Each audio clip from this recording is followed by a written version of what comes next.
2017 বাংলাদেশের কক্সবাজার রোহিঙ্গা ক্যাম্পে একটা প্রজেক্ট নিয়ে আমি আমার সুপারভাইজার প্যাট্রিশিয়া কার এবং আমার আরেকজন কলিগ সহ 3 জনের একটা টিম আমরা রোহিঙ্গা ক্যাম্পে গিয়েছিলাম কক্সবাজার।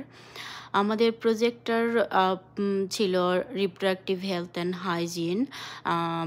ওখানে রোহিঙ্গা ক্যাম্পে যে উইমেন ছিল তাদেরকে রিপ্রোডাক্টিভ হেলথ অ্যান্ড হাইজিনের উপরে ট্রেনিং দেয়া।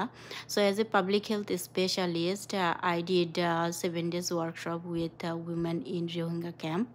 So আমাদের মেইন এইমই ছিল রোহিঙ্গা ক্যাম্পের উইমেনরা কিভাবে তাদের reproductive health related hygiene maintain করবে।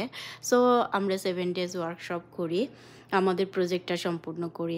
অ্যান্ড প্রজেক্টের ফাঁকে ফাঁকে তো একটু ফটোশ্যুট করাই যায়। সো জায়গাটা এত সুন্দর, আমিও কিছু ফটোশ্যুট করলাম। And it was an amazing experience for me.